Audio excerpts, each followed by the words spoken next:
I did not really enjoy Weapons. You suck! Sue me, I guess. I don't know what to tell you.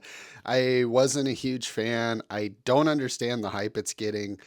I mean, there's some cool shit that happens in it. Don't get me wrong.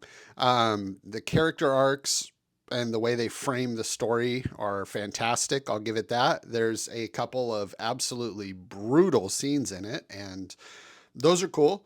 But I am being very literal when I say a couple, and it is pretty much a 2 hour movie. So, not a lot. Don't get your hopes up.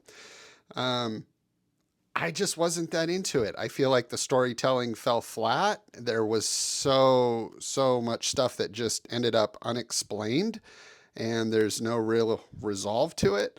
There's going to be spoilers in this video, by the way. So if you haven't seen the movie yet, I would strongly recommend you just don't watch this video, I guess. Go watch it and then maybe come back to this and you can tell me I'm an idiot because it's the greatest movie you've ever seen in your life.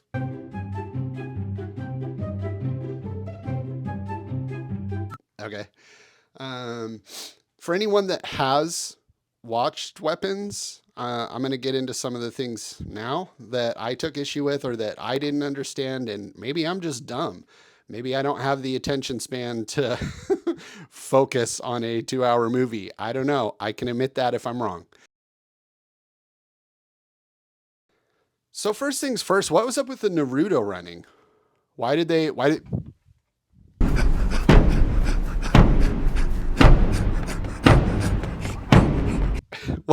was the point of that? That was so silly. The big thing for me in Weapons is that nothing gets explained. Like there's no explanation for anything. It's just kind of a bunch of stuff that happens, and the whole premise of the movie is trying to figure out what happened with all these kids. But you never say what happened. Like, okay, I mean, what was the deal with Gladys? Oh, this is just some quirky family member that's going to stay with us for a while because she's sick. Okay. Sick with what? What was her illness? Sick with being a witch? Sick with using some kind of bonsai tree to craft little voodoo dolls that allow her to control people? And I don't understand what the point of that was either. So she's trying to craft these dolls to control people to do her bidding, which somehow is supposed to like replenish her or give her strength. I don't know. It doesn't explain that.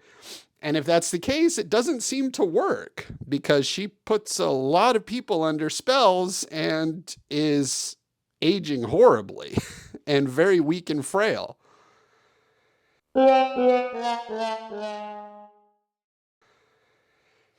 So it doesn't work. Okay.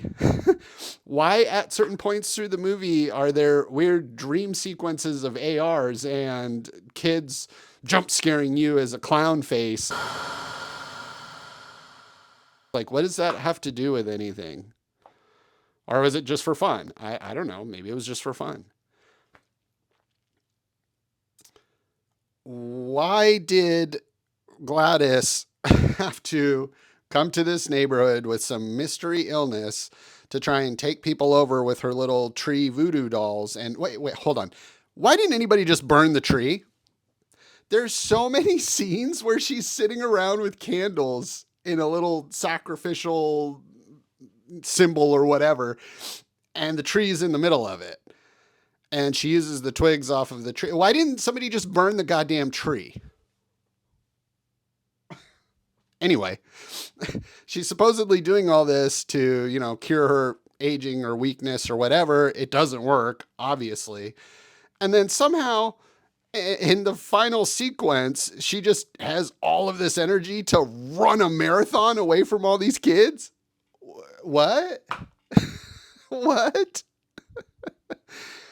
They're doing a whole investigation. This whole town's doing an investigation on all these missing children. And nobody seems to notice that the only kid from the class that didn't go missing is just going to the grocery store every day to buy a bunch of soup. Nobody questioned that.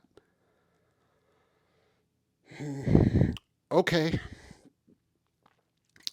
And none of these things are answered, even like the critical plot device about Gladys's illness or sickness or what is going on with her. We can assume which, right? I guess by the salt lines in front of the door, by all the symbolism and the candles and the voodoo dolls. I'm guessing that she was a witch, but there's no backstory on her at all. She just pops up. Well, it's a sick family member. Okay. All right, we'll roll with that, I guess. And then at the end, and again, if you haven't watched this, you really shouldn't be watching this far in the video because I'm going to ruin it all for you. But at the end, nothing is explained. Nothing gets explained. These kids get their gory revenge, and cool, that was great to watch. That was fun. But what happened to the kids? What happened to the parents? After they kill Gladys, do they go back to normal? I don't know. It doesn't tell you. Big fucking lingering question marks throughout this whole movie. Nothing gets explained. Nothing gets resolved. They give you one little sentence right before the credits roll. Oh, everybody got better. That's it. They kill the evil witch and, oh, it takes some time, but everybody got a little better. We don't know if they'll ever be the same. That was the finale, the wrap up to all 2 hours of this. What, dude? I don't know. All in all, I think it was shot beautifully. There's some insane parts that happen throughout. There's, like I said, a couple brutal scenes that were really fun to watch. The way they did the character arc storytelling and the narrative was awesome. I loved it. I mean, it was entertaining enough for me to sit through the whole 2 hours of it, but I just don't get the hype on this one, guys. I don't know. Let me know down in the comments if you think I'm an idiot, and we'll see you on the next one. All right.